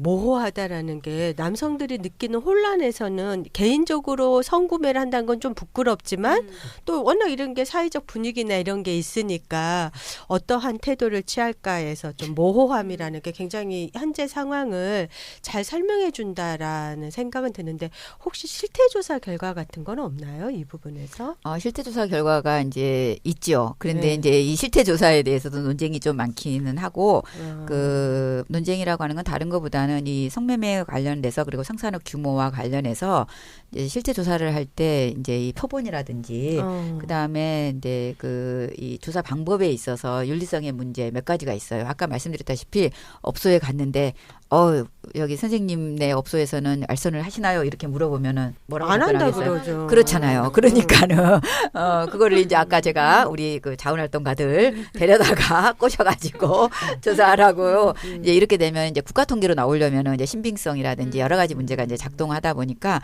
이게 지금 매년 3년에 한 번씩 실태조사 할 때마다 좀 논쟁적이었어요. 그래서 이제 그나마 이제 요즘은 이제 좀 약간 객관적인 데이터들을 찾기 위해서 이제 많은 실태조사가 이루어지고 있고 특히 성구매와 관련해서도 조사를 하고 있어요. 그런데 저는 이제 수요의 문제를 얘기를 할 때는 단지 이제 성구매 자들이 몇 명이 왔다 갔다 하고 몇 명이 돈 얼마를 쓰고 있다. 이것만이 이제 수요는 아니거든요. 전체 수요를 얘기를 할 때는 제가 원래는 사실은 경제학에서 쓰고 있는 수요와 공급의 얘기를 수요 곡선, 공급 곡선을 좀 사실은 성매매에서 써도 되는가 라고 하는 것은 지금도 좀 갈등은 있어요. 이게 이제 성산업에서는 쓸 수는 있겠지만 그러니까 여성이 이미 상품화되어 있고 그 시장 구조에서 움직이다 보니까 자꾸 공급 수요 이런 얘기를 하게 됐는데 사실은 인권의 문제로 놓고 봤었을 때는 그런 말 쓰면은 사실은 안 되거든요. 근데 이제 규모라든지 이런 걸 이제 파악을 하다 보니까 이제 자꾸 이제 우리가 이제 좀 이런 말을 쓰게 되는 것 같아요. 그랬을 때 지금 이제 성매수자들에 대해서 이제 그 퍼센티지라든지 이런 건 나와요. 그런데 이제 그 갤럽을 통해서 이제 1,000몇 명한테 이렇게 표본을 추출해서 조사하는 자료들이 지금 매년 3년에 한 번씩은 나오고 있거든요. 그랬을 때 대부분 지금 약간 3년 전하고 지금하고 좀 비슷한데 한 과반수 정도 50.1% 이번에 올해 작년에 2016년 했었을 때 조금 늘어났더라고요. 그런데 금방 말씀하셨다시피 거기에서도 이 남성들은 완전히 구분을 하고 있어요. 예를 들면은 직접적인 성교 행위라고 하는 것과 유사 성교 행위를 구분하고 있어요. 실제로는. 그러면서 직접적으로 했던 거 아까 말씀하셨던 직결제에서 했다라든지 이런 것들은 자기가 이제 성매매 했다라고 생각을 하고 성구매 했다고 생각하고 이제 체크를 하는데 이제 유사 성교 행위라고 하는 부분이 하나 더 있거든요. 우리 저기 성매매. 예, 막 이런 것들 그런 업소에 간 거 이런 것들은 이게 내가 그냥 가서 하다가 보니까 적인 것이지 이게 뭐 입사성교 행위까지 이게 국가가 개입하려고 하느냐 이런 이제 반발감들이 되게 많이 있어요. 근데 이제 저희가 그 유사성교 행위 그러다 보니까 이쪽 부분에 대한 데이터나 이런 게 좀 약할 수밖에 없는데 대부분 남성들한테 여쭤봤었을 때 최근에 들어서서는 유사성교 행위를 하는 유사성매매 업소라고 보통 우리가 얘기를 하거든요. 그 업소에 들어가 갖고 적발된 일들이 되게 많이 늘어나고 있어요. 그래서 실제로 전체적으로 절반 정도에서도 한 절반 이상이 또 유사성매매 업소들. 그래서 그 알선율도 따지고 보더라도 그렇고 그 적발률을 놓고 보더라도 안마라든지 이런 데 있잖아요. 물론 직결제도 여전히 있긴 하지만 안마 시술소라든지 뭐 노래방 뭐 이런 것들 해가지고 유흥업소 이런 것들도 많이 이제 통계적으로 놓고 보면 많이 나오고 있어요. 실제로는. 예. 남성의 50%라고 얘기하신 거죠. 50%에서 왔다 갔다 해요. 어떤 때는 51%, 최근 올해 2016년도에는 좀 더 늘었어요. 제가 보니까. 예. 전 사실 깜짝 놀랐어요. 너무 높아서. 네. 어땠었어요? 저도 이렇게까지 많으리라고 생각 못했는데 그쵸. 어떤 분한테 물어봤더니 한 80%는 될지도 몰라요. 이렇게 얘기하시더라고요. 예, 그러게 맞아요. 그러니까 예전에 제가 심지어 2000년 우리 대명동 사건 나기 전에도 원래 윤락행동 방지법 있었었잖아요. 이제 그때는 사실은 95년도에 이게 쌍발 처벌로 바뀌었거든요. 그 전에는 여성만 처벌했어요. 예, 근데 95년도에 이제 경기도 여자기술원이라고 하는 거기서 이제 화재 사건이 나면서 법이 개정이 되면서 쌍벌로 이제 나왔었거든요. 그래서 쌍벌 처벌이 됐는데 심지어 이런 일도 있었어요. 우리 2년인가 개복동 사건 나가지고 이제 그 전주의 모 업소에서 그 이제 어떤 술 취하신 분이 자기가 이제 아주 성매매는 독특한 영역이 있어요. 여성들을 이렇게 초이스한다고 보통 얘기하거든요. 그래서 유리방 앞에 쫙 여성들 진열해 놓잖아요. 그럼 이제 초이스 이렇게 선택하는 거예요. 물건 고르듯이 슈퍼마켓 가서 물건 사는 것처럼. 그러니까 우리 여성들이 내가 나를 판 게 아니다 이렇게 얘기하는 거예요. 그래서 성판매라는 말을 싫어하고 그게 아니다. 이렇게 이제 표현하는 이유가 그것 때문인데 쫙 진열을 해놓으면 이제 초이스를 쫙 하잖아요. 그런 다음에 이제 데리고 가요. 근데 그거는 유흥주점도 비슷해요. 여성들 일렬로 쫙 세워놓잖아요. 이상한 그 정장 차림 이상한 거 딱 앉혀놓고 딱 해갖고 이제 짝짝짝짝 해갖고 들어가는데 이제 그래갖고 이제 데리고 갔는데 들어갔어요. 근데 이제 자기 마음에 안 들면은 막 소리 지르면서 다른 사람 들여보내 막 이렇게 되는 거예요. 그다음에 또 갔는데 또 뭐 자기 마음에 안 들면은 이제 저기 하고 그다음에 자기가 이제 보통 우리 거기에서 쓰는 전문 용어 써도 방송 용어가 아닌데 좀 써도 될지 모르겠네. 예, 그러니까 사정행위가 이제 이렇게 보통 일어나는데 이제 그거를 이제 보통 우리 언니들은 거기 이제 싼다는 표현을 써요. 이제 그래서 그 들어갔는데 이제 자기는 그 시간만큼을 이 여성을 소유하고 있으니까 몇 번을 요구하기도 하고 그러니까 굉장히 많은 행위가 벌어질 거 아니에요. 이제 그랬는데 이제 연희가 저기 하고 나서 안 된다. 그리고 이제 그때만 하더라도 군산 대명동 개복동 화재 사건이 나가지고 이제 여러 가지 얘기를 들으신 거죠. 그래갖고 이거 안 된다고 했는데 이 사람이 이제 술에 취하고 네가 감히 자기 돈 냈는데 그러면서 막 돈 이제 돌려달라고 하는 거예요. 그게 이제 소위 말하면 환불이에요.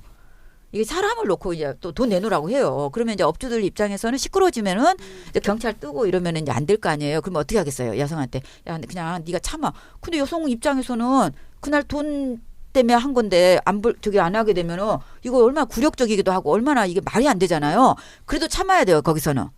신고할 수도 없고 그렇게 되니까 이제 참았어요 이 여성은. 그런데 이 사람이 오히려 이제 술도 취했겠다 막 하니까 갑자기 야 경찰 불러 막 이렇게 된 거예요. 자기가 지금 자기가 성매수자인데. 그러니까 정말로 그때 2000년대 초반 지금도 그런 분들이 계실 텐데 그때만 해도 이 쌍벌로 바뀐 걸 잘 몰랐던 거죠. 95년 이후로. 왜냐하면 법 집행이 그렇게 안 됐으니까. 그래서 실제로 95년도 이후부터 이게 어떤 법이 바뀌거나 그러면 대국민 홍보도 많이 하고 해야 되는데 별로 이게 중요하게 생각한 범죄가 아니었던 거죠. 그러니까 안 한 거예요. 잘 몰랐어요. 일반. 그리고 남성들은 자기가 가서 업소에 가서 하는 거는 거기 그대로 있고 자기가 돈 내고 한 건 권리로 생각한 거예요. 그랬는데 이게 이제 이렇게 소비자 권리? 네, 소비자 권리인 거죠. 그래서 물건 반품한 거잖아요. 그랬는데 이게 마음대로 안 되니까 이제 막 경찰 불러 이렇게 돼갖고 이제 정말 경찰 불렀어요. 그 경찰이 왔어요. 근데 그때만 해도 아까 말씀드렸잖아요. 이제 우리 대명도 사건 이후에 경찰이 이제 지금 이제 완전히 인권 이것 때문에 여성단체 눈치 보고 막 이럴 때였어요.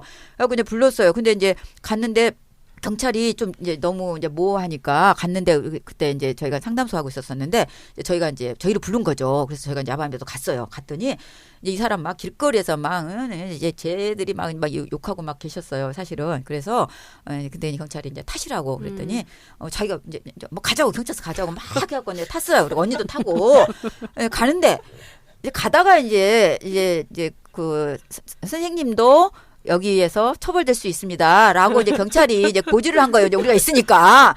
그리고 이 사람이 가다가 이제 술이 깼나 봐요.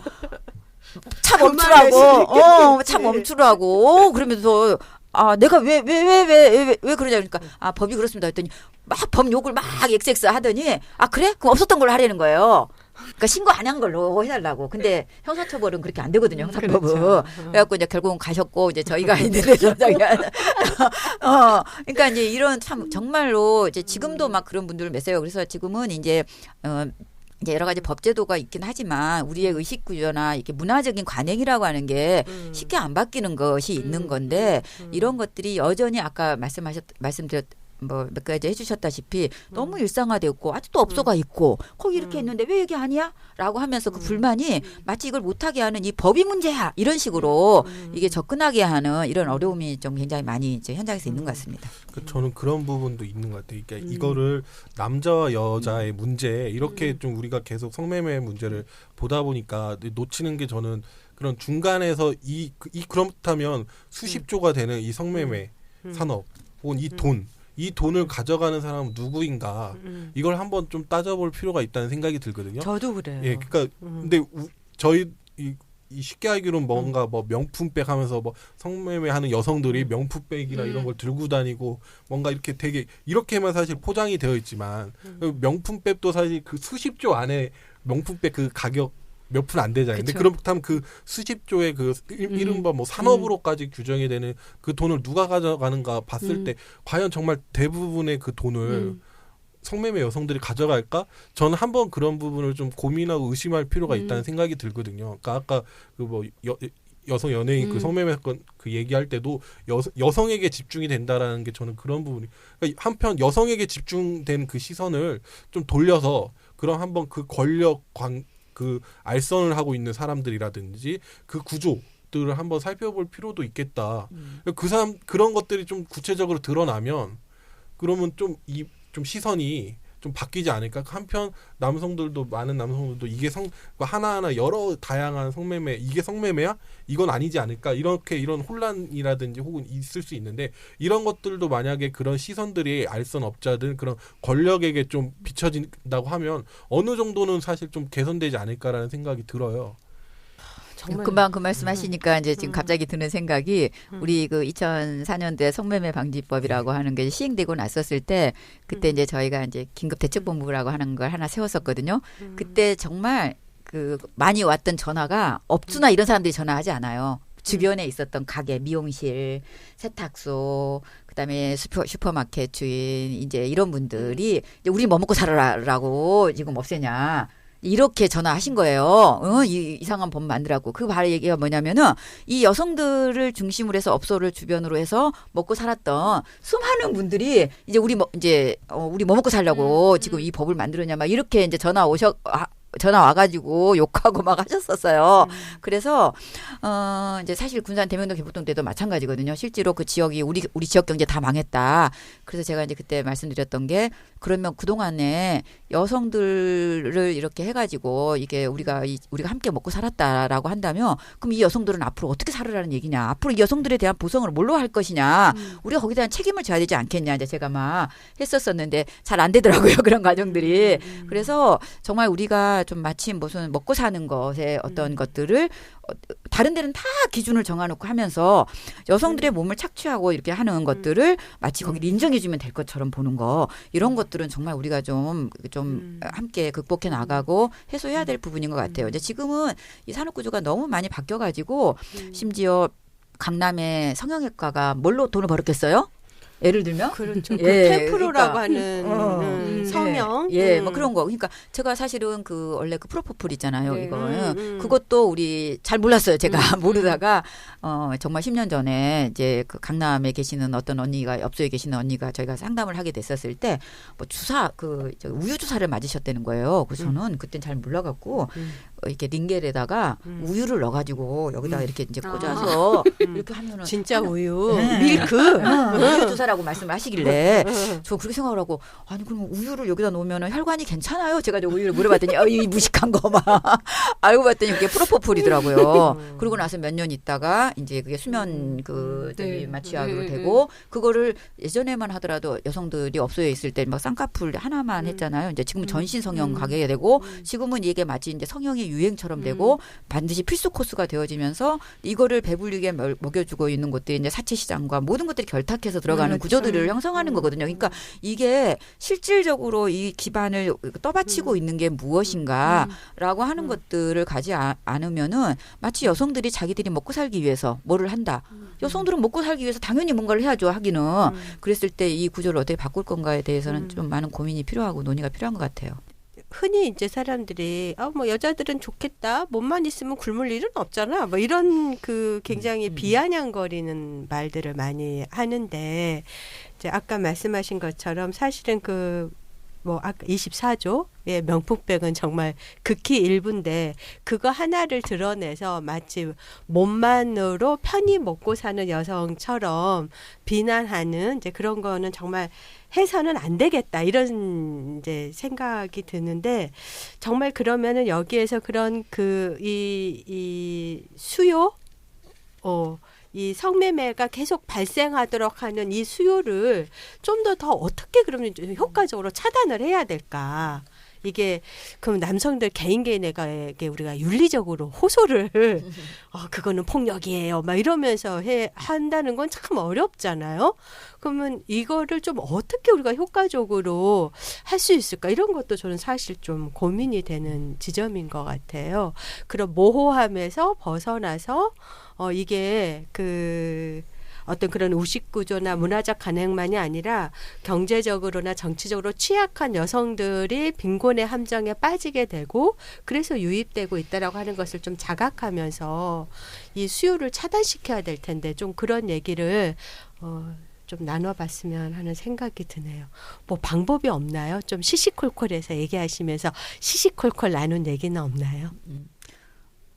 처벌을 강화하면 될까요? 그럼 성구매자 남성을 처벌. 얼마 전에 본 기사였는데요. 성매매 초범이라는 이유로 기소유예가 된다고 얘기를 하더라고요. 성매매 초범. 네. 그럼 초범은 봐줘야 돼. 그게 이제 어떤 내용이냐면 사실은 이 법 제정할 때도 굉장히 많은 논쟁이었는데 그 성매매 이제 여성에 대한 비범 제어가 안 됐잖아요. 네. 그러면은 이제 여성들을 어떻게 하면 그 형사처벌보다는 좀 살아갈 수 있는 대안을 찾아야 될 건가라고 하는 논의에서부터 이제 나온 건데 그게 요즘 갑자기 다른 데서 소년법 때문에 지금 논의가 되고 있는데 그 보호처분과 같은 거예요, 일종의. 그래서 처음에 우리 법에서 논의를 했었을 때는 그 여성들을 처벌하지 않고 다른 대안을 좀 제시하는 그 형태로 이제 그 보호처분하는 이런 게 이제 좀 있었어요, 사실은. 그랬는데 그게 이제 제도가 정착이 되고 집행되는 과정에서 성을 매수한 남성들을 이게 초범이었을 때 어떻게 할 건가라고 하는 논의가 된 거예요. 그 얘기는 뭐냐면은 아까 뭐 몇 퍼센트냐 이것처럼 당시에 우리 그 좀 이거는 이제 비하인드 스토리인데 우리 그런 것도 재밌어 하니까 네. 잠깐 말씀드리면 우리 법 만들 때 남성을 이제 처벌하는 부분 나왔을 때 뭐 판사님께서 그렇게 하면은 한국 남성들은 다 처벌 다 빨간 줄 올라가야 된다. 전과자 된다. 막 이런 거. 그러니까 이게 약간 가정폭력 그 법 만들 때 남편을 다 전과자 만들려고 하는 거냐 막 약간 비슷한 논의였던 거죠. 그러니까 이거에 남성들이 다 향유하고 누려왔던 이런 것들을 법적으로 이렇게 되면 마치 전과자가 되는 이런 식으로 가면 안 된다. 막 이게 이제 성매매에 있어서 이제 들어오게 된 거죠. 그러니까 이게 성매매의 폭력성과 착취성을 아닌 마치 성적인 행위로 계속해서 이 논의를 이제 끌고 가면서 생긴 문제거든요. 실제로는. 그래서 그렇게 되면은 많은 사람들이 당시에는 정말 굉장히 많은 분들이 이제 성매매를 한다 이렇게 됐다 보니까 그러면은 다 적발되면 다 감옥 가야 되느냐 막 이렇게 된 거예요. 그래서 이게 그러면 이런 우리나라 이 남성들도 참 불쌍한 가부장제의 피해자인데 이제 그때 이제 나온 게 또 가부장제의 피해자인 거예요. 그래서 이제 지금은 좀 논의가 달라졌겠지만 그때만 해도 이제 법을 만드는 과정이라서 그렇게 돼서 이분들을 그러면은 바로 이렇게 처벌해서 이제 우리 법에 행위자 처벌로 가게 됐을 때는 어려움이 있다라고 하면서 제도적 보완을 하게 된 건데 그게 이제 외국에서는 그 약간 그 낮은 범죄에 대해서는 무조건 교도소를 보내고 형무소를 보내고 막 처벌을 강화하는 것보다는 다른 기회를 부여해야 된다라고 해서 이제 다이버전이라고 하는 이런 형태의 이제 그 내용들이 많이 있었었거든요. 다이버전이 뭐예요? 예, 그게 이제 우리나라로 따지면 보호처분을 그러니까 법적인 형사처벌을 좀 약화시키면서 다른 기회를 제공하는 것들이에요. 네네. 예, 그랬는데 우리나라는 이 보호처분이라고 하는 것들을 제도적으로 보완도 안 한 상태에서 갑자기 이제 그런 논의가 가정폭력, 성매매 영역에 들어와서 이제 논의가 이제 좀 진행이 된 거죠. 형사처벌 안에서. 그 얘기는 뭐냐면 좀 낮은 범죄로 보는 거예요. 예, 이거를.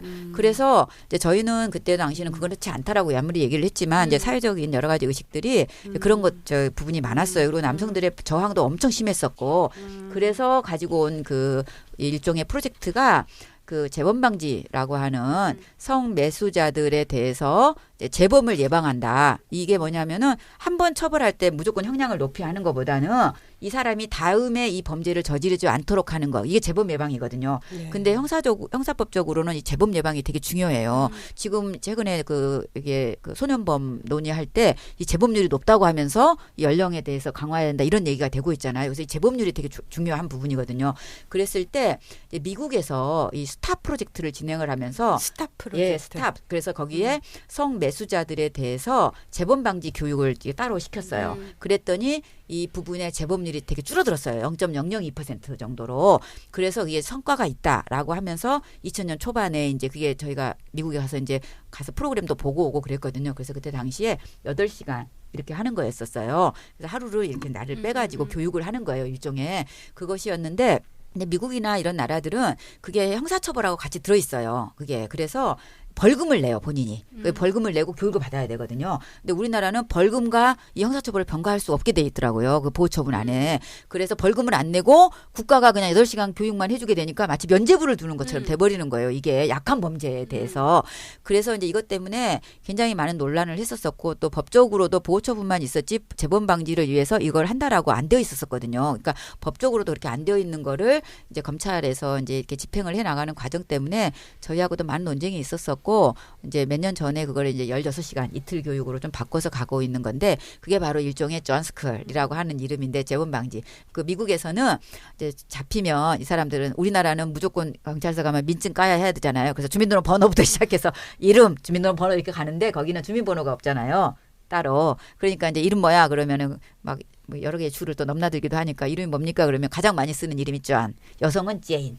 그래서 남성들은 존스쿨, 여성들은 제인스쿨 이런 식으로 이제 이렇게 해서 갔던 게 이제 우리나라에 그대로 이제 좀 프로젝트로 들어오면서 이게 이제 그 형태를 갖고 있는 거고 이제 언론에서는 원래 이제 재범 방지 교육인데 이제 그러니까 가로 열고 닫고 존스쿨 이렇게 이제 쓰고 있어요. 근데 이제 그게 바로 초범자에 한해서 이거를 하게 되는데 너무나 아이러니한 거는 그거는 뭐 효과성의 문제보다는 우리나라에서 그 성매매 그 성매수자 매수 행위로 인해서 단속된 사람은 경찰 단속은 처음이지만 성매수 행위는 그렇죠. 예, 여러 번이었다라는 거죠. 그래서 그건 이제 조사 통계에서도 많이 나와요. 심지어 2016년도에 저기를 했더니 뭐 그동안 여러 번 10회 이상 했던 사람들도 단속은 처음 걸린 거예요. 그날. 그러니까 이분들 입장에서는 자꾸 뭐라고 하냐면 그동안 자기는 멀쩡했어도 단속이 한 번도 안 걸렸는데 오늘 걸렸어요. 그럼 어떻게 돼요?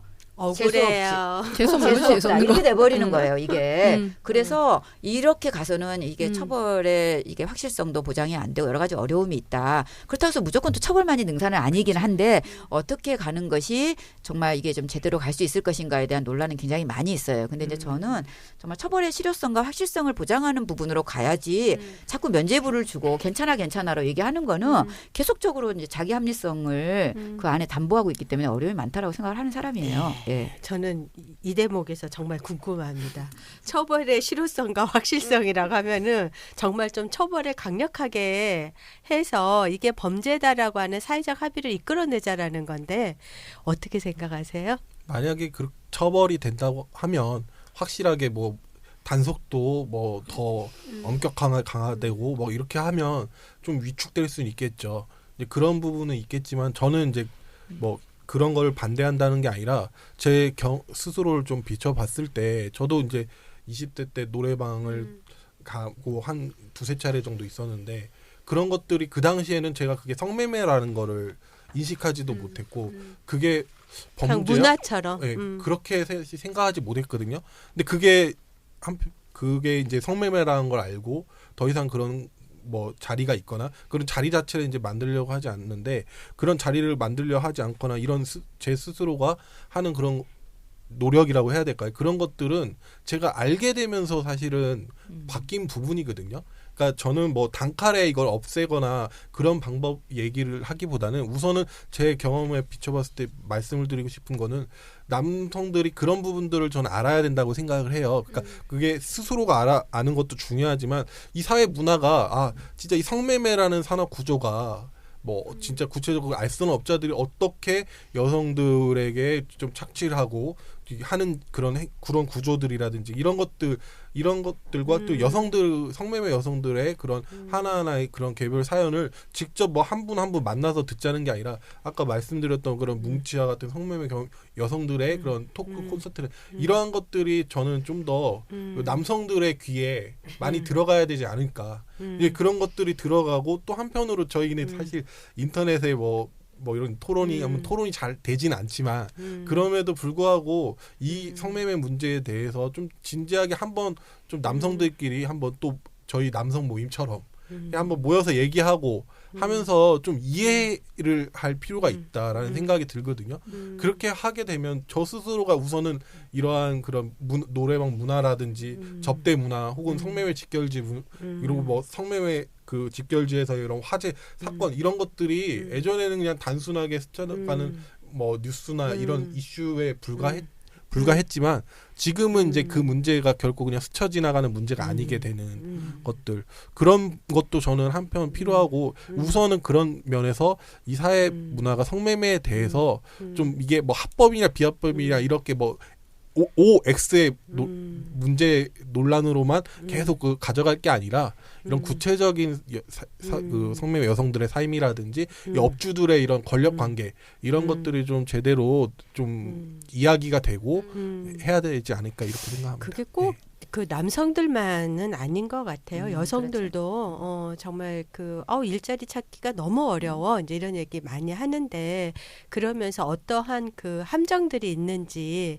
얘기했으면 좋겠고 또 뭐 하여간 남성들하고 남성들 간에서도 뭐 이런 얘기에 대해서 좀 솔직하게 서로도 얘기해보고 왜냐하면 이게 우리의 삶의 문제잖아요. 맞아요. 이게 성매매 여성의 또는 성구매자 남성의 문제가 아니라 우리가 삶을 살아가는 방식에서 이게 하나의 거대한 문화로 있다라는 거고 이 문화가 그런 이렇게 착취 문화라고 하고 폭력 문화이기 때문에 이런 얘기들을 서로가 좀 이렇게 나눠 봐야 관심도 갖게 되고 그럴 것 같아요.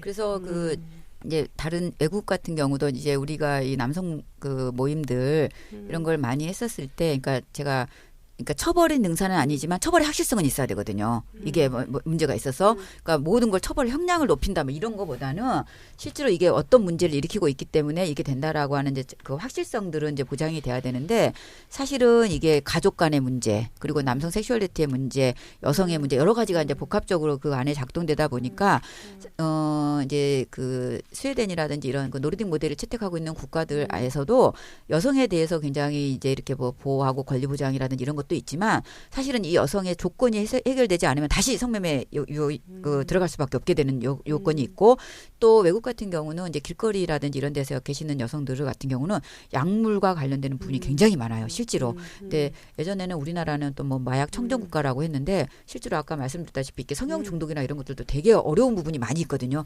그랬을 때 이거를 개인이 해결할 수가 없어요. 실제로는. 그렇잖아요. 왜냐하면 자기가 계속 여기를 해야 되고 저기도 해야 되고 이렇게 해야 되는데 돈이 없고 이렇게 되면은 당연히 이 돈을 줄 수 있는 데를 갈 수밖에 없게 되는 이것이 있기 때문에 이 이제 성평등 문화라고 하는 것들을 어떻게 만들어갈 건가, 조건을 만들 것인가가 굉장히 중요한데 그러기 위해서는 가족에 대한 지원. 이런 것들과 더불어 이 남성들에 대한 이걸 바꾸는 구조들 있잖아요. 이런 거를 굉장히 이제 지금 각 나라들이 관심을 많이 가지고 지원을 하고 있는데 저번에 이제 올해 UNDP에서 그 젠더 기반한 폭력에 대해서 GBV라고 하는 이거 관련된 토론회를 할 때 루안다에서 오신 분이 되게 인기가 많았어요. 이 루안다에서 오신 분이 인기가 많았던 게 아시다시피 루안다가 내전으로 인해서 남성들이 많이 사망을 해서 여성들의 정치 진출이나 이런 것들이 되게 높아요. 그러니까 어떻게 보면 굉장히 성평등 지수가 높은 것처럼 보이지만 그런 불행한 역사를 갖고 있는 나라예요.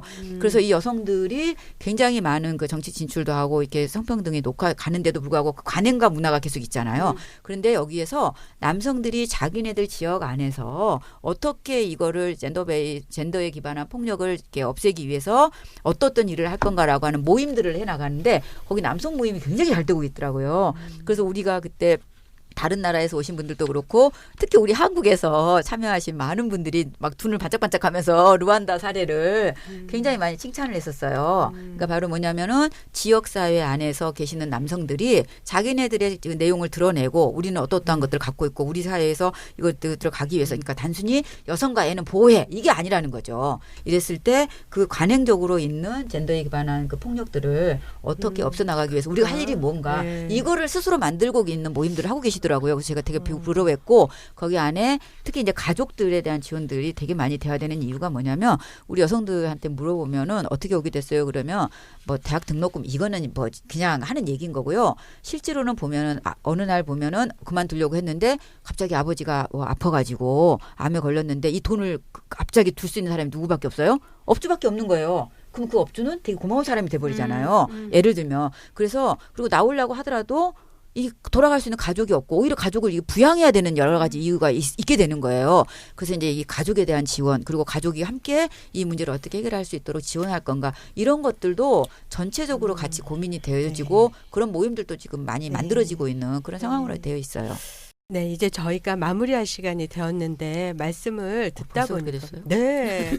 아직도 1박 하죠? 2일 더 하셔야 될 것 같죠. 나를 세야 될 것 같은데. 근데 그 좀 이런 생각은 들어요. 내가 일순간에 어떤 그런 성구매 행위가 이 폭력을 더 온존시킨다라는 어떤 그런 자각 이런 것들이 어떻게 하면 좀 우리 마음속에서 그런 좀 자각들이 일어날 수 있을까. 그거는 뭐 성구매 남성만이 아니라 여성들도 마찬가지인 것 같아요. 어떠한 여성들은 지금 그런 착취 구조에 있으니까 그거에 대해서 좀 더 자각과 그런 함께하는 마음 좀 이런 것들이 일어났으면 좋겠다. 근데 이게 참 어렵겠구나 이런 생각을 같이 하게 되는데 좀 더 이런 해결 방법이나 또는 이런 그 지금 저희가 얘기하고 있는 이 주제와 관련돼서 하시고 싶은 얘기 있으면 좀 더 나누고 오늘의 자리는 정리를 해야 될 것 같습니다. 문주현 선생님부터 좀. 저는 뭐 해결책이라기보다는 뭐 그런 생각이 오늘 좀 이야기하면서 이거는 뭐 정말 엉뚱한 얘기일 수도 있는데, 그러니까 뭐 성산업 얘기가 나오고 하니까 뭐 최근 이제 공정거래위원회 이제 위원장님이 바뀌면서 이제 한번 그런 국가 차원에서 과연 우리가 성산업이라고 얘기하는 그 공간이 과연 공정한 공간이고 그런 것들을 한번 한번 국가 차원에서 한번 개념으로 한번 살펴볼 필요도 있지 않을까. 그런 면에서는 뭐 세무서도 있고 뭐 여러 가지가 있지만 공정거래위원회가 이제 그런 사실 최근에 뭐 갑질이라든지 이런 거 단속도 하고 하잖아요.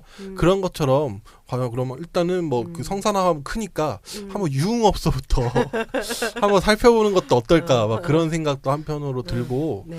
그런 것도 있는 것 같아요. 그러니까 접대 문화나 뭐 이런 것들이 우리가 일상화되어 있다고 하지만 한번 공공기관이나 이런 기관 혹은 대기업이나 이런 기업 자체에서 한번 이 성매매든 접대 문화에서 이런 여성을 상품화하는 이러한 그런 행위들을 하지 않겠다라는 좀 선언? 서양? 이런 것들도 필요하지 않을까. 그게 만약에 아이디어인데요? 위에서부터 좀 적극적으로 추진이 된다고 하면 그 안에 있는 그 조직의 구성원들도 그 문제에 대해서 저는 우선 한 번은 생각을 하지 않겠나 그런 생각이 들더라고요. 예. 공공기관 평가에다가 전에 접대 문화 근절 뭐 이런 거를 기관장 평가에 넣으면은 좀 효과가 있을 것 같다 이런 그때 생각 그 드네요. 접대비 실명제라고 한 적이 있었어요. 예. 그래서 그때 당시에 그게 좀 약간 영향을 미쳤었는데 지난 MB 정부 들어서서 없어져가지고 이제 저희가 돼서 좀 여러 가지 제도적인 보완들은 좀 많이 이렇게 새로운 아이디어나 금방 그런 것처럼 많이 나올 수는 있을 것 같아요.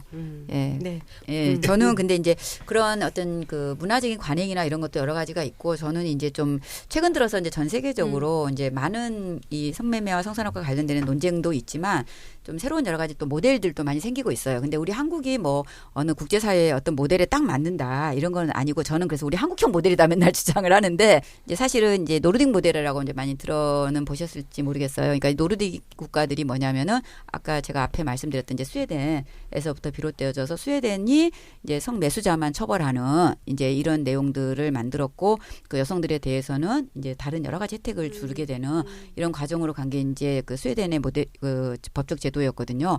그거를 통해서 이 성산업 규모를 점점 줄여나가고 성평등이라고 하는 부분들의 지수를 높여나가는 이런 구조들을 가지고 왔었는데 지난 2000년 넘어오면서부터 이 10년 동안에 이러한 모델들을 채택한 국가들이 좀 많이 늘어났어요. 그래서 이제 노르웨이라든지 지금 최근에 이제 북아일랜드라든지 프랑스 심지어 프랑스조차도 이 방식들을 채택을 하면서 이 노르딕 모델들이 좀 굉장히 약간 성공적인 모델 형태들로 이제 많이 그 전 세계적으로 이제 회자가 되어지고 있는데 그 반대편에 있는 또 다른 이제 독일식 모델도 있죠. 또 사실은 그래서 이런 것들을 우리가 좀 어떤 것들이 좋다, 나쁘다 이런 거보다는 어떤 효과성들을 좀 많이 갖고 있는 부분이 있고 한국은 또 그러면은 우리 구조 안에서 우리의 독특한 또 구조가 있거든요. 이랬을 때 어떤 방식을 채택할 것인가가 이제 지금 최근에 이제 많이 논의가 되고 있는 상황이고 저희는 가능하면은 이제 노르딕 모델에서 이제 나와 있는 긍정적인 부분들이 충분히 우리한테 영향을 미친다. 라고 보고 있기 때문에 저는 사실은 이제 성매수자를 처벌하는 건 좀 처벌의 확실성을 가지고 강화를 할 필요가 있고 여성에 대해서는 처벌하지 않도록 하는 이제 비범죄와 성매매 여성에 대한 비범죄화를 가는 이런 형태들을 저희들이 이제 지금 많이 이제 주장도 하고 있고 그거를 하도록 하는 여러 가지 그 정책 제안들도 많이 지금 하고 있는 상황입니다.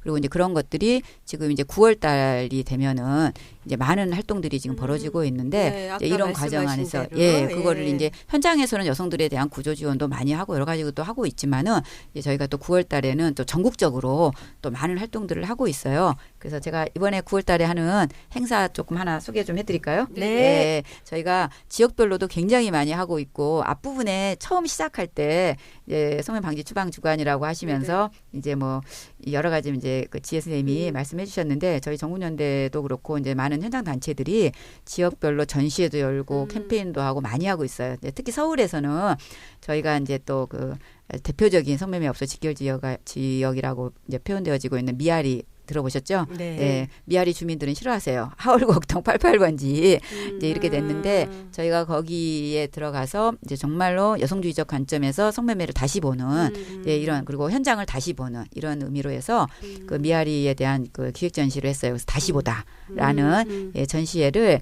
거기 이제 그 성북구에 그 이게 그 요즘은 이제 또 재생 사업이니 뭐 이런 것들이 또 도시재생 이런 것들이 많이 되고 있잖아요. 그래서 그 고가 밑에 이렇게 그 뭔가를 하나 만들었는데 거기가 이제 미인도로더라고요. 예, 고가 밑에 이제 하부 구조라고 하는 거기를 해서 이제 미인도라고 하는 이제 그 공간을 저희가 빌려서 9월 19일부터 일주일 동안 또 전시회도 하고 오프닝 행사도 하고 하니까 뭘 전시해요? 작가들이 이번에 많이 참여를 하셨어요.